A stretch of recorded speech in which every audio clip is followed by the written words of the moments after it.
Buenas tardes, Alessio. Muchas gracias por atendernos y por darnos un poquito de espacio y de tu tiempo.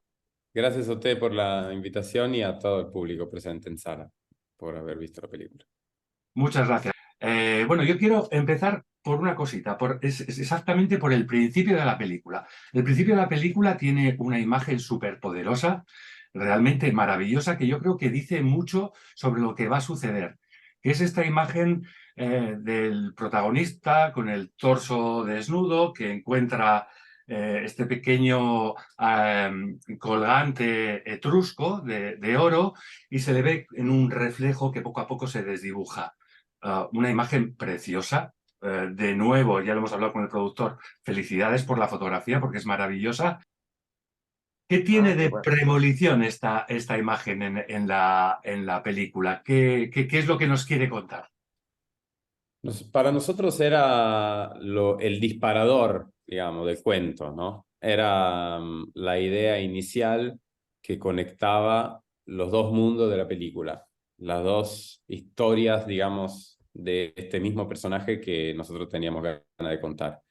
Ese objeto era en un principio en las numerosas, largas, las infinitas brainstorming y conversaciones sobre el guión de la película, eh, el objeto que conectaba los dos mundos, ¿no? Porque es un objeto etrusco que es encontrado por el protagonista Luciano en el lago di Vico, ahí en la tuya, pero a la vez tiene forma de un tumi, de un antiguo objeto incaico también, ¿no? Que, digamos, supuestamente llegó a Tierra del Fuego con un cargamento, ¿no? De un barco que se vino desde Perú, unos colonos. Esa era nuestra fantasía inicial, digamos, para contar ahí en el medio de la película, ¿no? Como conectar esos mundos a través de estas, de varias historias que se entremezclan y forman una sola.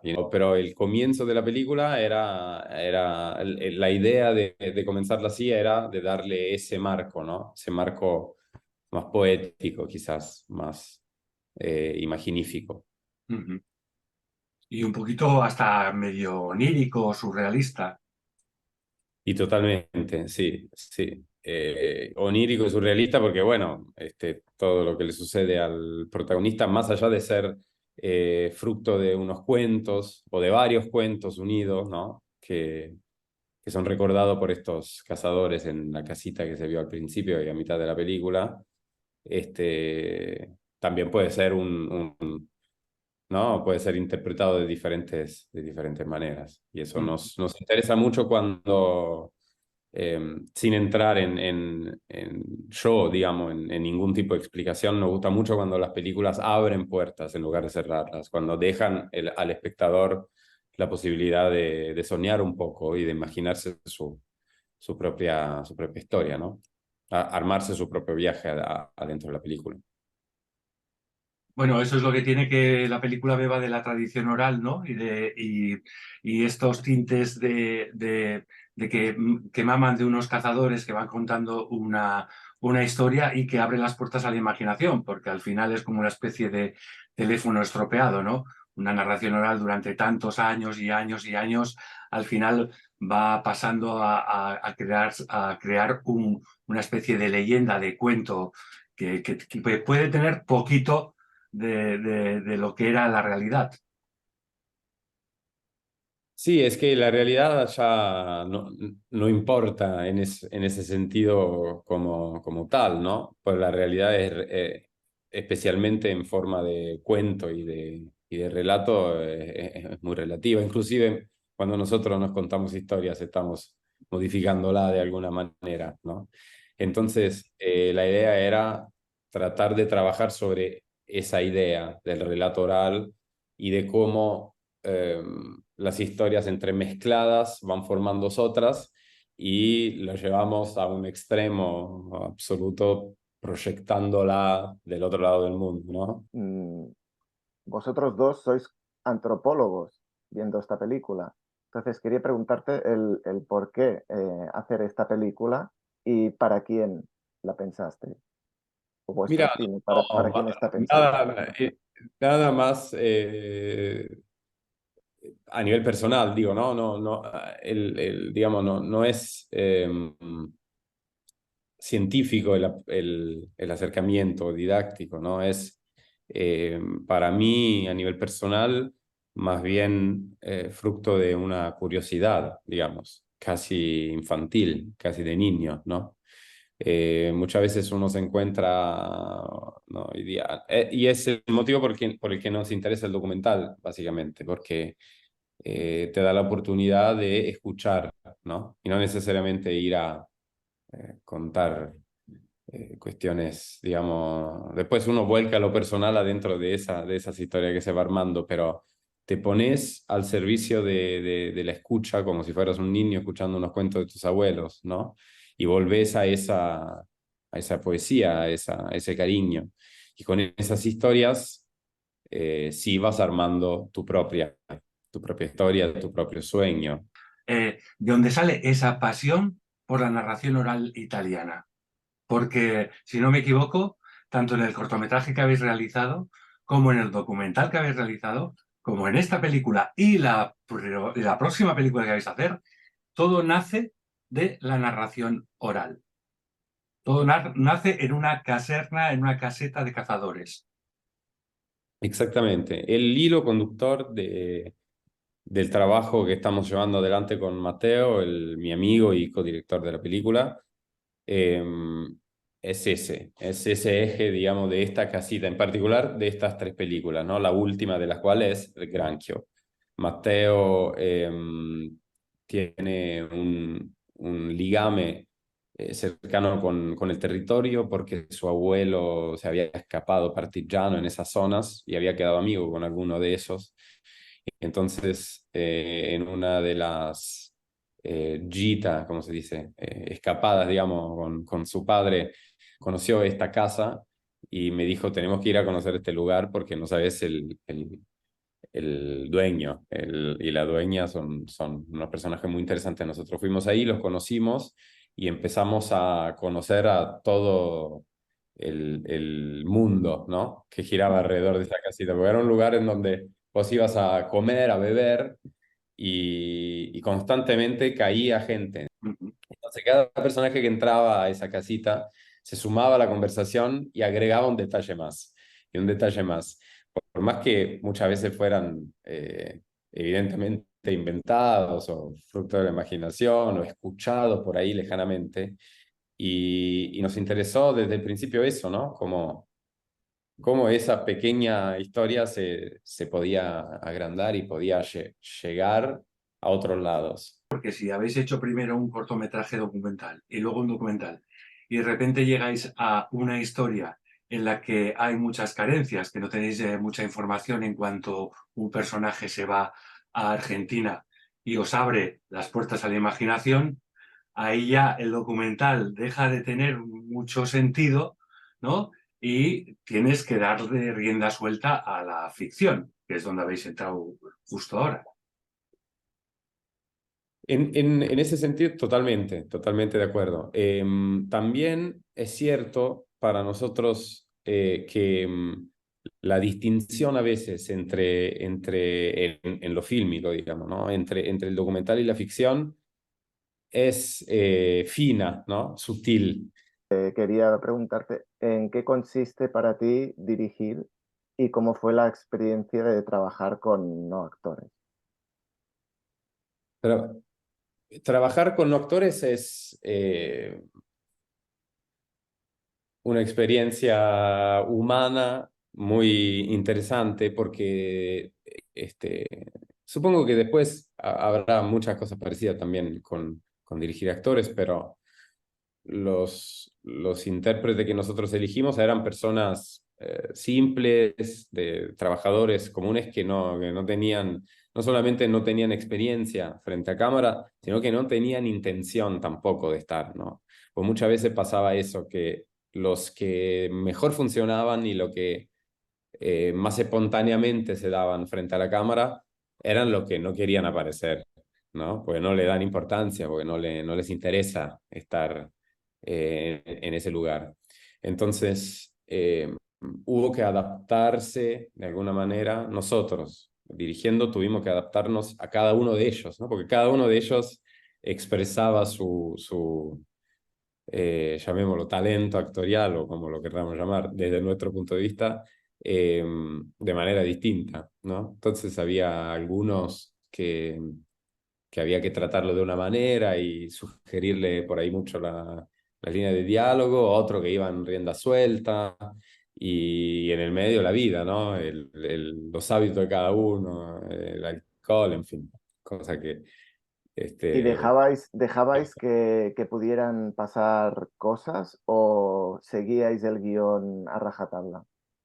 hicimos muchos ensayos en general. Esas situaciones las probamos muchas veces y la fuimos definiendo con ellos, ¿no? Adaptando los personajes que nosotros teníamos en mente a los intérpretes que teníamos, ¿no? A ver, cómo diría eso? ¿Cómo te portaría en esta situación? Y empezamos, digamos, a modificar el guión que teníamos a partir de esa persona, ¿no? Lo que esa persona nos podía dar. Y después, concretamente, en fase de realización, como te decía, había algunos que podías, digamos, dejar fluir, ¿no? Y que surgían cosas muy interesantes de la improvisación, por así decirlo. Pero muchos otros no, y era lo que se había definido y armarlo así. Por lo general, durante la filmación hay mucho espacio para la improvisación en la etapa de ensayo y muy poca en la fase de realización, también por una cuestión de presupuesto, ¿no? María Luego, Anita. el actor principal, por ejemplo, si no me equivoco, viene del mundo del arte, pero Sí, tampoco es un actor, ¿no? tampoco es un actor, no. Es un actor nato, digamos, pero no era actor. No había hecho nada. Y es un amigo, Gabriele, en el que nosotros vimos algo que nos parecía muy pertinente y muy intenso, ¿no? Que podía darle mucha intensidad al personaje. Y trabajamos muchísimo tiempo con él. La barba que tiene el personaje en la primera parte de la película es el testimonio exacto de la cantidad de tiempo que pasamos trabajando con él, ¿no? Empezamos recién afeitadito y ahí durante varios años estuvimos hablando del personaje, trabajando juntos, encontrando el tono y Esta imagen que tiene él al principio de la película, bueno, en la primera parte de la película, de Outsider, un poquito que emula a Cristo, está hecho a posta, esta iconografía. nunca había escuchado la analogía con Cristo, me divierte mucho. Nosotros teníamos en mente como un personaje, un outsider total, como una persona que no puede encajar en la sociedad, que no puede encontrar su lugar, que tiene alguna aspiración eh, que por lo menos personalmente me inspiraban algunas figuras anarquistas, digamos, ¿no? Colectivistas, ¿no? De querer generar un grupo, una rebelión, pero todo con una gran dosis de autosabotaje finalmente, ¿no? Una persona que no puede ni siquiera tener lo más valioso que tiene, ¿no? Que es el amor. Digamos, había una idea de personaje eh, en la que nosotros un poco nos quisimos identificar, ¿no? Esa es la parte más personal quizás de la película, no necesariamente de Alessio o de Matteo, ¿no? Sino generacional, como una dificultad de encontrar un lugar, ¿no? En la sociedad en la que uno vive. Y por un lado, el deseo colectivista de generar una comunidad y de rebelarse al poder y lo que sea, y por otro, opuesto, la búsqueda de fortuna, ¿no? La búsqueda de oro en el nuevo mundo. Y El individualismo, digamos, tratamos de fusionar esas dos vertientes. ahora que hablabas de primera parte y segunda parte, primera porque creo que están filmadas con mucha diferencia una de otra, ¿no? Aunque tienen puntos en común. Primera parte, cuando estamos con el personaje y con los secundarios, mientras no esté la mujer, bastante oscura, planos bastante cerraditos, un poquito claustrofóbico, ¿no? Y, sin embargo, justo cuando estamos con su enamorada, pues unos planos luminosos, los planos se abren un poquito más, y luego llegamos a la segunda parte, a la Patagonia, y entonces los planos son súper amplios, emulando al western, ¿no? Y con la obviedad de que el paisaje es un personaje más, ¿no? Pero obviamente todo esto está hecho a posta. Sí, sí, sí, lo has individuado perfectamente. Nosotros, bueno, lo que puedo agregar es que esto fue fruto también de la colaboración muy cercana y muy fraterna que tenemos con Simone D'Arcangelo, el autor de la fotografía de la película. Y Maravilloso. con él nos pasamos también, eh, iba a decir días, pero no son días, son de nuevo meses, años, hablando de la película, aportando cada uno cuadros, referencias, fotos, iconografía, referencia de películas, y con eso nos fuimos entendiendo, ¿no? Porque ya al ser dos, digamos, dirigiendo, eso es un trabajo que nos ayuda a acercarnos a la película juntos, a entenderla, y con Simone sucesivamente también, ¿no? Y es con él que pensamos esa estructura, digamos, que podríamos definirla así, macro, ¿no? De que la primera parte fuera de alguna forma más claustrofóbica, a reflejar el sentimiento de Luciano de no poder expresarse, de no poder encontrar un lugar. Y la segunda en Tierra del Fuego, al revés, ¿no? Dejarlo en pequeño y solo en la inmensidad de esos paisajes, ¿no? ¿A quién se le ocurre la idea de usar un cangrejo como brújula? Mira, nosotros habíamos armado toda la historia, pero tuvimos una etapa de reescritura de la película en Argentina que se realizó con el director y guionista Alejandro Fadel, que es un gran amigo, director de Los Salvajes o Muere Monstruo Muere, que son Y, películas oh, qué buena película. muy, muy buenas películas. Siempre tuve una profunda admiración hacia su trabajo y bueno, y nos une una gran amistad.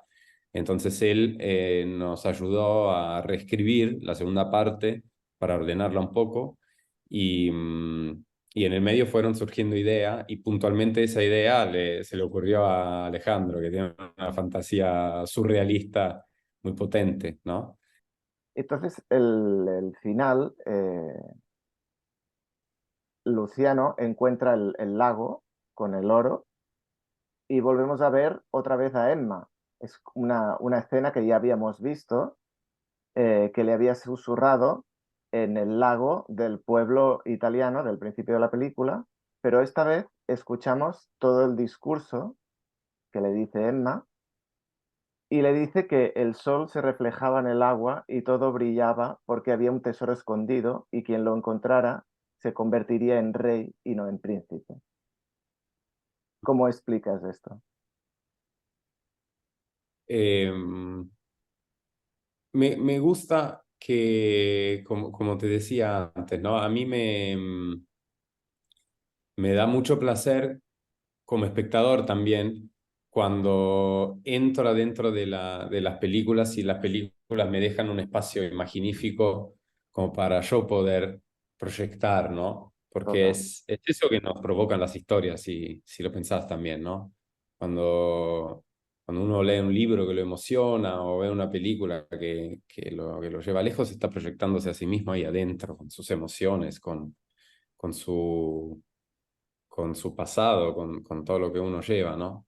Entonces, es como vos lo has contado, pero lo interesante también para mí es lo que le transmite a cada uno ese momento final, ¿no? A nivel de interpretación. ¿Es realidad o no? ¿Lo soñó todo Ujú. o sucedió? Final ¿Ese abierto. recuerdo fue mágico o surreal o realmente se murió buscando en esos lugares lejanos el oro, como le ha pasado a muchos, ¿no? Eso, digamos, forma parte de lo que para mí el espectador le puede aportar a eso. Y nosotros, por supuesto, quisimos eh, sugerir esa idea, ¿no? Esa emoción, digamos. Llevar a la última instancia la emoción del personaje, que, que se redime de alguna manera, ¿no? Que se encuentra de vuelta a sí mismo en el último momento de su vida y con el amor que en su momento se le escapó y que ahora lo acompaña al final.